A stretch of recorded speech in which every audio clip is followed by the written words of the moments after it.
The warning signs.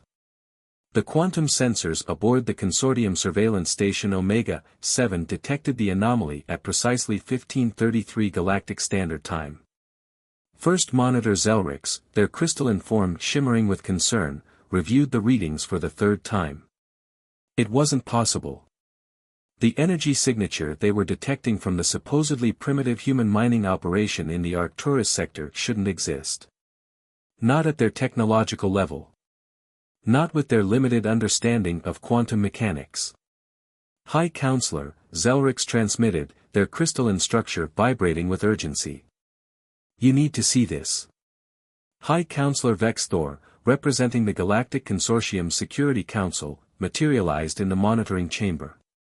His gelatinous form pulsed with bioluminescent patterns indicating mild irritation at being disturbed. This had better be important, First Monitor. The Council is in the middle of deliberations regarding the humans' latest petition for full membership. Zelrix projected the sensor readings into the space between them. The humans are experimenting with quantum entanglement on a scale we believed impossible for their civilization. These readings suggest they're manipulating quantum states across light years. Vex Thor's bioluminescence shifted to a deep purple of dismissal. Impossible. Their civilization achieved faster-than-light travel barely 2 centuries ago. Their children playing with tools they barely understand. With respect, High Counselor, children don't typically achieve quantum coherence across interstellar distances. The debate might have continued, but at that moment, every quantum sensor in the station simultaneously registered a massive disturbance. In the space near the human mining facility, reality itself seemed to ripple. When the distortion cleared, the facility had vanished, leaving behind only an automated beacon broadcasting a simple message in all known languages: please respect our boundaries. This is a courtesy notice. The incident at Arcturus was the first of many warning signs the consortium would choose to ignore. Within months, similar phenomena were reported across human space. Research outposts disappeared and reappeared in different locations. Mining operations shifted between star systems overnight.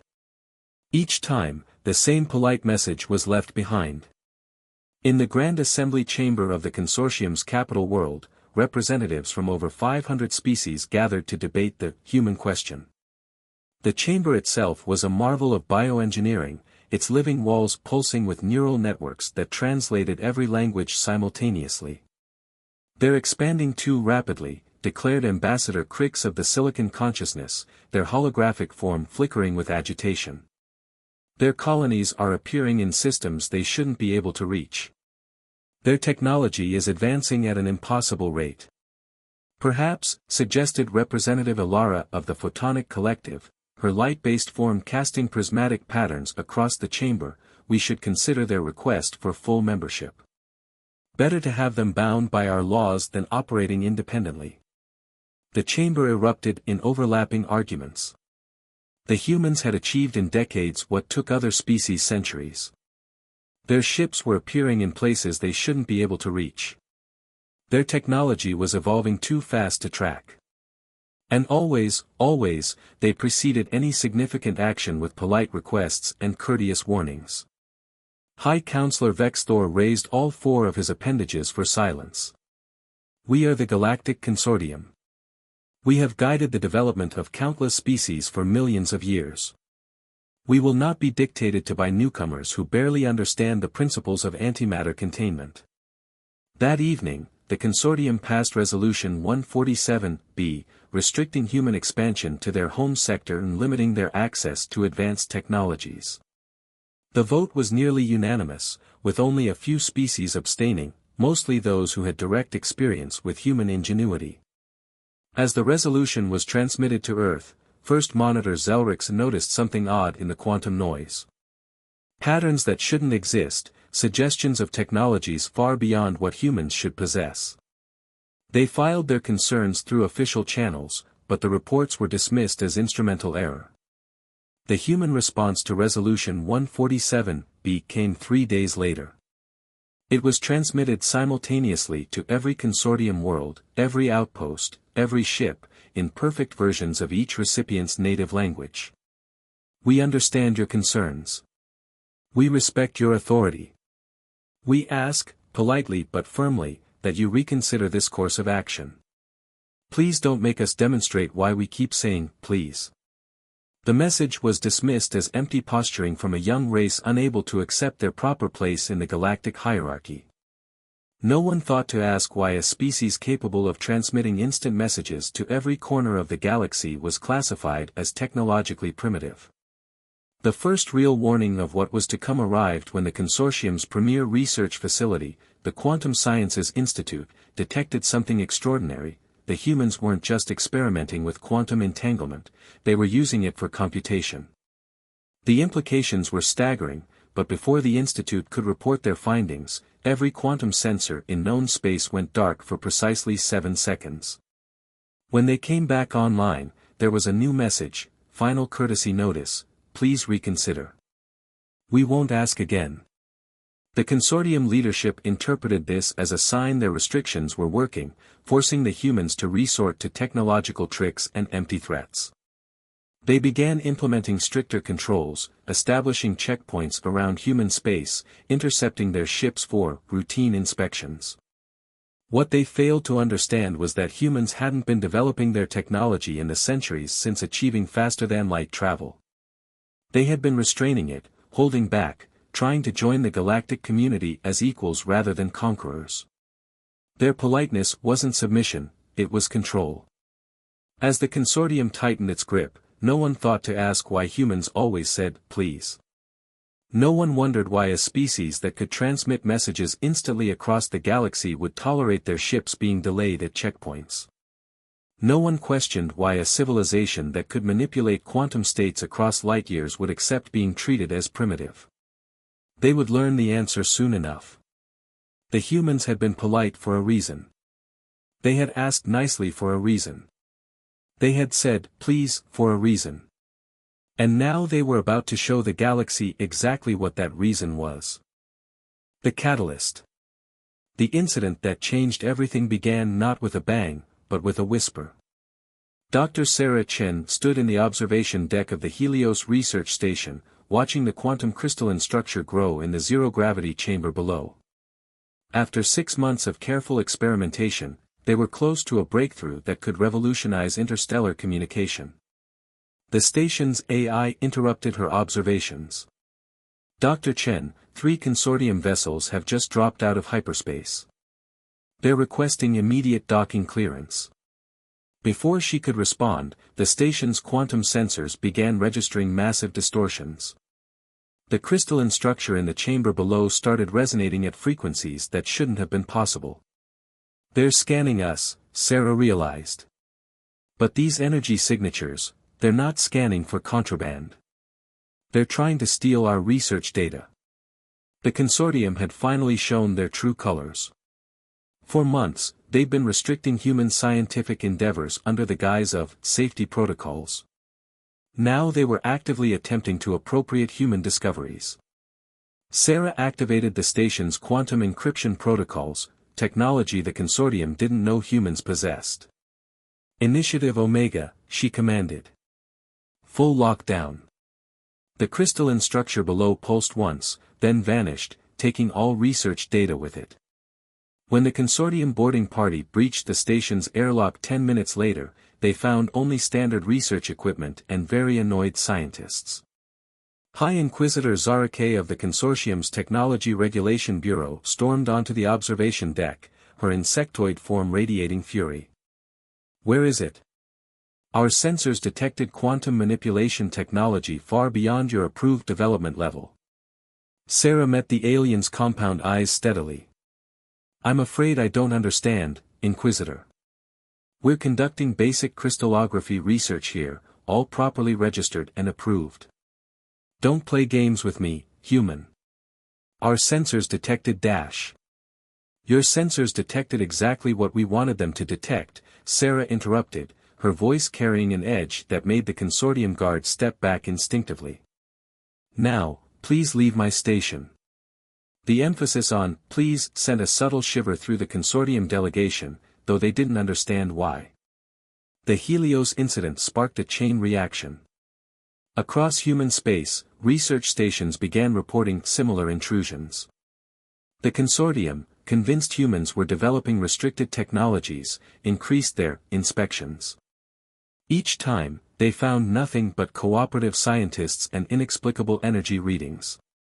In the consortium's central archives, junior archivist Techlore made a disturbing discovery. Analyzing historical data, they noticed a pattern: every major human scientific breakthrough had been preceded by months or years of apparently failed experiments.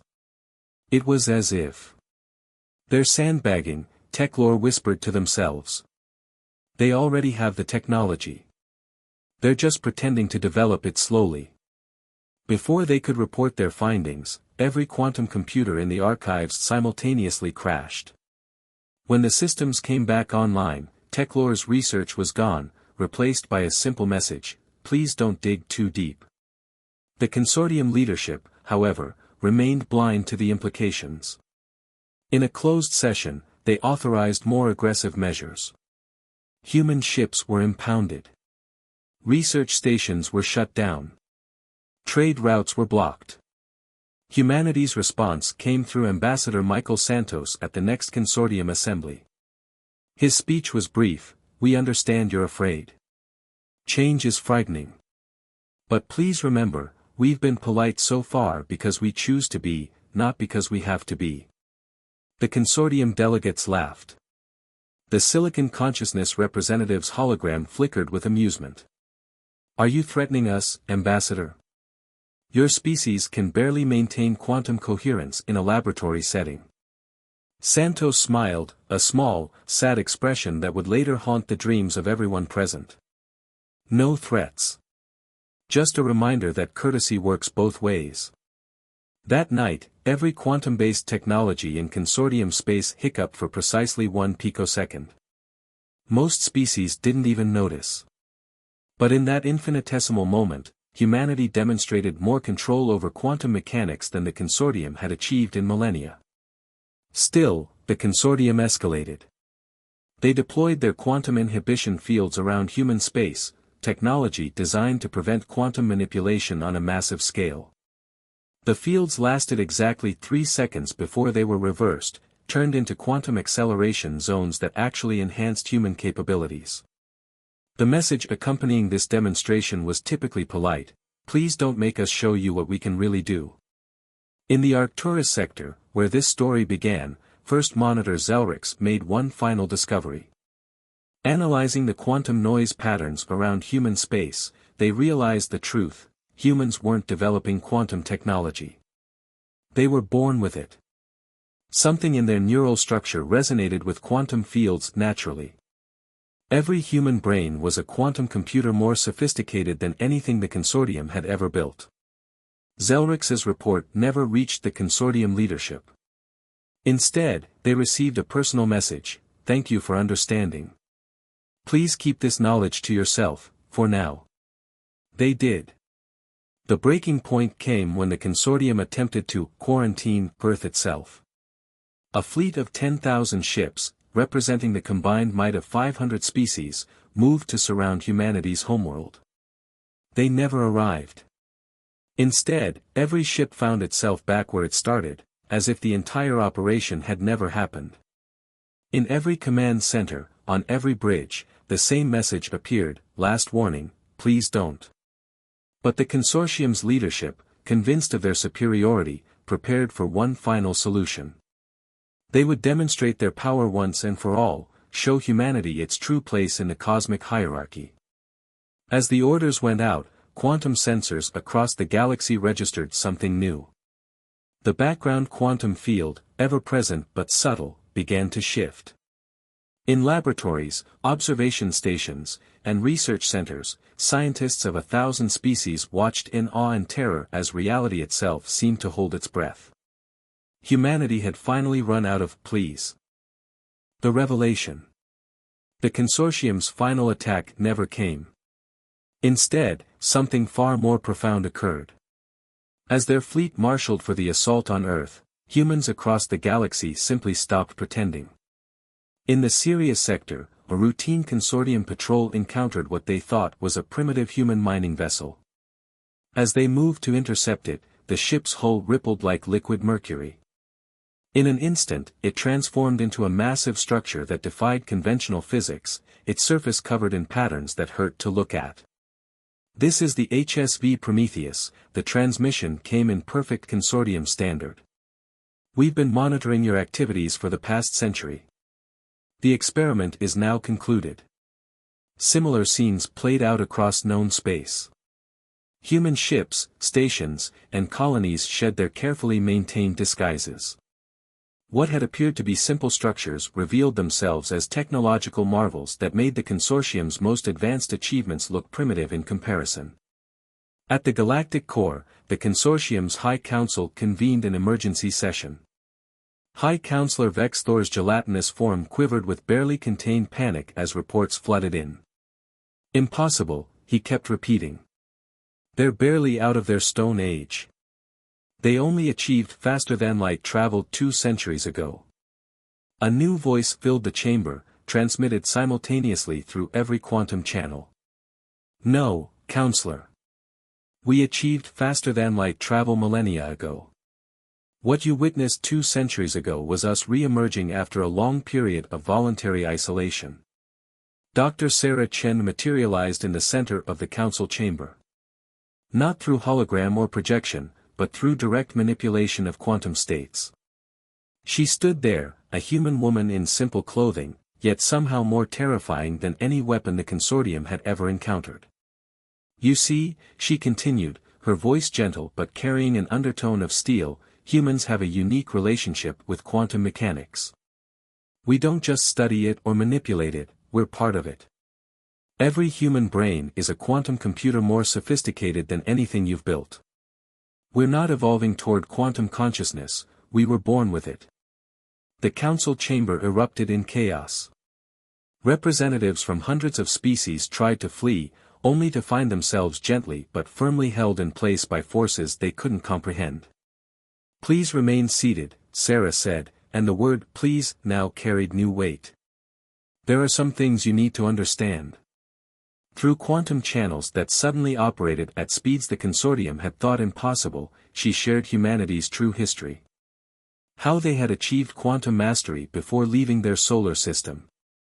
How they had encountered the remnants of ancient civilizations that had destroyed themselves through unrestricted technological growth.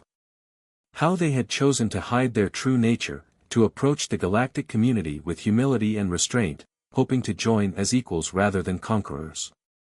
"We said, please, because we remembered our own history," Sarah explained. "We remembered how power corrupts, how easy it is to become the monster you fear. We chose politeness not from weakness, but as a constant reminder to ourselves of the responsibility that comes with power." Across human space, limited quantum technologies began expanding into their true forms. Research stations transformed into massive complexes that manipulated reality itself. Simple transportation hubs revealed themselves as nexus points in a galaxy-spanning quantum network that made traditional faster-than-light travel obsolete. In orbit around Earth, the planet's quantum defense grid became visible for the first time. It wasn't a network of satellites or ships, but a living web of consciousness that extended through multiple dimensions, protecting not just humanity's homeworld but the very fabric of spacetime around it. "We tried to join your community as equals," Sarah continued, her voice tinged with sadness. "We limited ourselves, played by your rules, asked politely for respect. But you mistook our restraint for weakness, our politeness for fear. You never asked yourselves why a species that could instantly transmit messages across the galaxy would tolerate having their ships delayed at checkpoints. Why a civilization that could manipulate quantum states at will would accept being treated as primitive." The silence in the council chamber was absolute. Even the quantum background noise seemed to hold its breath. "We're not revealing ourselves to conquer or dominate," Sarah said. "We're revealing ourselves because you've left us no choice. Your actions threatened not just human lives but the stability of spacetime itself. Your quantum inhibition fields could have triggered a cascade failure that would have destroyed half the galaxy." She paused, looking each council member in their equivalent of eyes. We're not going to punish you. We're not going to restrict you or control you. Instead, we're going to teach you. Because that's what we've been trying to do all along, share knowledge safely, advance together rather than apart. As if to demonstrate her point, quantum channels across the galaxy suddenly expanded, offering access to a tiny fraction of human knowledge, more than enough to revolutionize every consortium civilization. The choice is yours, Sarah concluded. We can work together as equals, or we can continue to exist separately. But understand this, the polite requests are over. We will no longer hide what we are or pretend to be less than we are. The galaxy is entering a new age, ready or not. With that, she vanished, leaving behind a silence pregnant with possibility and the dawning realization that everything the consortium thought they knew about the universe had just changed. The age of courtesy was over. The age of understanding had begun. The response. In the days following humanity's revelation, the galaxy transformed. Not through violence or conquest, but through understanding. The consortium's carefully maintained hierarchy crumbled as species after species recognized the opportunity before them. Admiral Kara Zhang stood on the observation deck of humanity's new embassy to the galaxy, a structure that existed simultaneously in multiple quantum states across every major world. Below her, representatives from hundreds of civilizations gathered, drawn not by fear but by curiosity. They're adapting better than expected, noted Dr. Marcus Rivera, Earth's chief of xenological relations. His holographic form shifted slightly as quantum fluctuations rippled through the room. Especially the younger species. Fear is a poor foundation for progress, Kara replied, watching as a group of silicon consciousness avatars eagerly engaged with a human quantum mechanics instructor. We knew that. It's why we held back for so long. The Photonic Collective had been the first to reach out after the revelation. Their light-based consciousness naturally resonated with quantum fields, making them uniquely suited to understand what humanity had been hiding. They became eager students, then partners, their mastery of light complementing humanity's quantum abilities in ways that benefited both species. Others followed. The silicon consciousness, the crystalline harmonies, even the proud consortium elder races eventually recognized that humanity's offer of partnership was genuine. They weren't seeking servants or subjects, they wanted colleagues. But not everyone embraced the new order.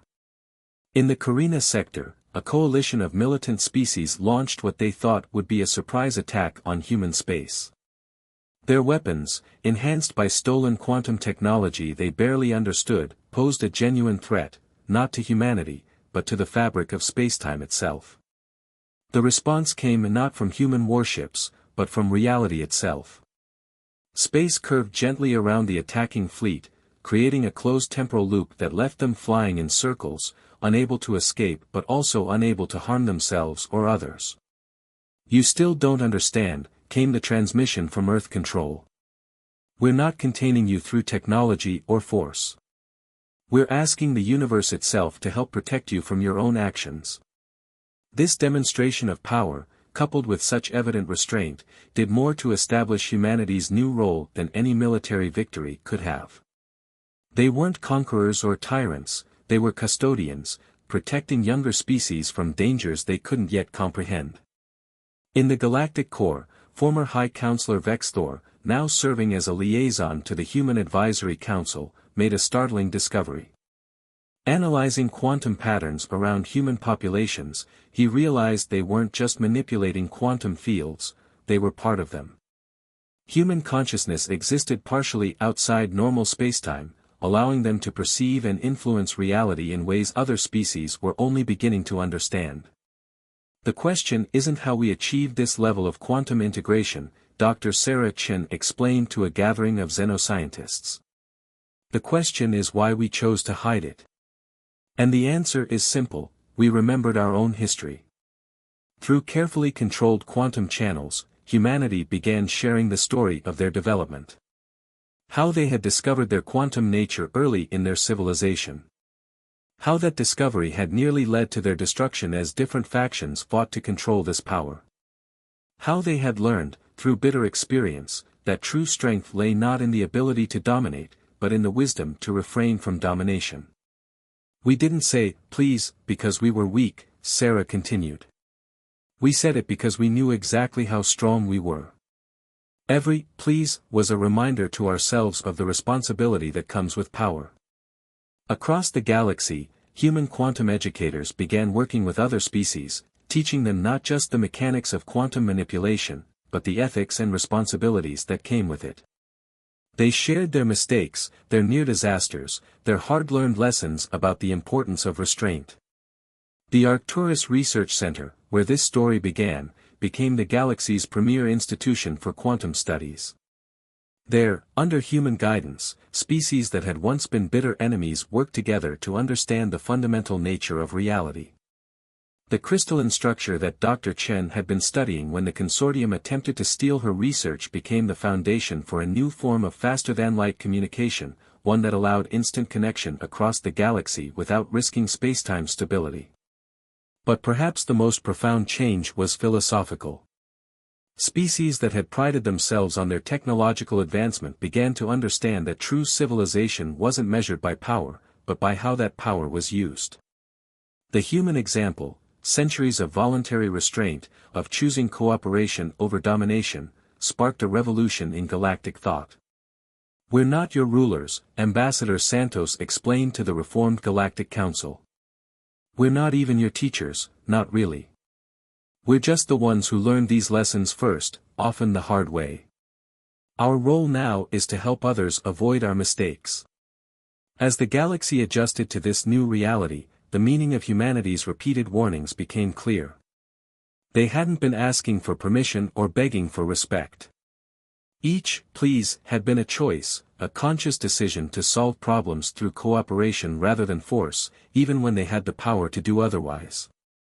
The age of pretense was over. The age of true partnership had begun. And across the galaxy, species that had once dismissed human politeness as weakness began to understand the true strength that lies in choosing to say, please, when you don't have to. The New Order. 5 years after humanity's revelation, the galaxy had become almost unrecognizable. Not through conquest or destruction, but through transformation. The old consortium headquarters, once a symbol of hierarchical power, now housed the Galactic Institute of Quantum Understanding, its halls filled with students from 1,000 worlds. Ambassador Michael Santos walked through these halls, his quantum-enhanced consciousness aware of every ripple in reality around him.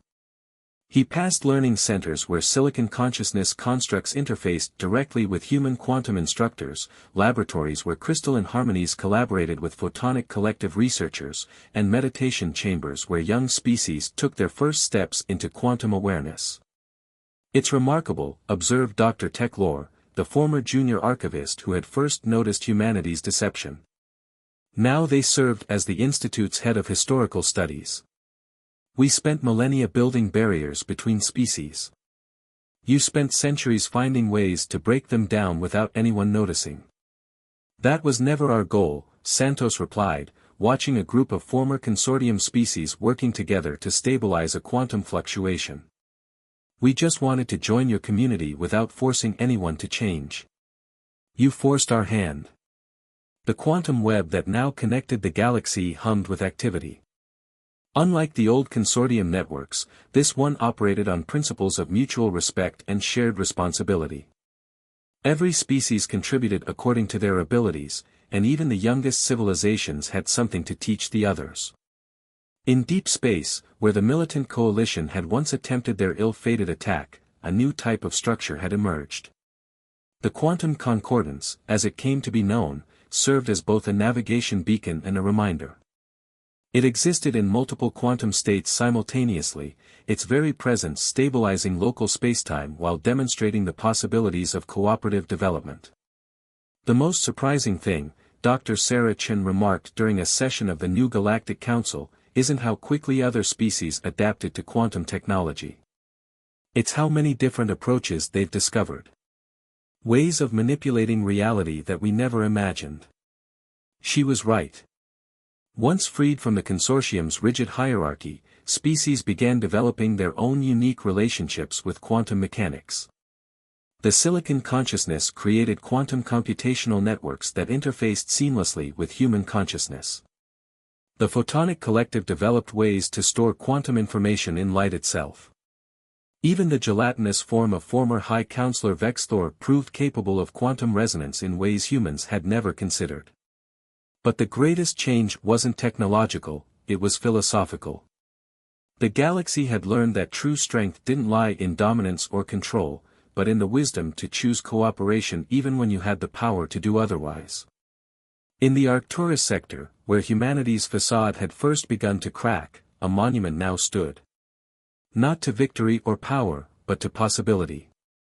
Its quantum structure shifted constantly, showing glimpses of alternative histories, paths not taken, choices not made. At its base, in every known language, a simple message read, "Power without wisdom destroys itself. Knowledge without understanding breeds fear. Strength without restraint becomes weakness." The human colonies that had once hidden their true nature now served as centers of learning and cooperation. Their quantum networks extended throughout the galaxy, not to control or monitor, but to connect and protect. The defense grid around Earth had been replicated around thousands of worlds, each one maintained by a coalition of species working in harmony. "We never wanted to rule," Ambassador Santos explained to a gathering of new species joining the galactic community. "We just wanted to ensure that when the galaxy finally understood what we were, it would be ready for that knowledge." The younger species, untainted by the old consortium's prejudices, adapted most readily to this new reality. They saw humanity not as conquerors or even teachers, but as pioneers who had mapped out the dangers of quantum advancement so others could follow safely. Even the former consortium species found their place in this new order. Their experience with administration and coordination proved invaluable in managing the galaxy's increasingly complex quantum infrastructure. Their ancient archives, now freely shared, provided context and perspective for the rapid changes sweeping the galaxy. As the years passed, the memory of humanity's forced revelation began to fade. New generations grew up in a galaxy where quantum awareness was commonplace, where cooperation between species was the norm rather than the exception. The word "please" retained its power, not as a warning or a reminder of restrained strength, but as a symbol of conscious choice, the choice to respect others even when you had the power to do otherwise. In the end, the galaxy learned that humanity's greatest achievement wasn't their quantum mastery or their technological advancement. It was their understanding that true civilization begins not with power, but with the wisdom to use it wisely. Every "please" they had spoken had been a testament to this truth, a truth the galaxy had learned too late to discover on its own, but not too late to embrace. The universe had indeed regretted ignoring humanity's warnings. But from that regret had grown something far greater than any species could have achieved alone, a genuine civilization of equals, bound not by fear or force, but by mutual understanding and respect. And somewhere in the quantum fields that connected all reality, humanity smiled and continued their work, not as rulers or teachers, but as partners in the greatest adventure any species could undertake, the journey toward wisdom.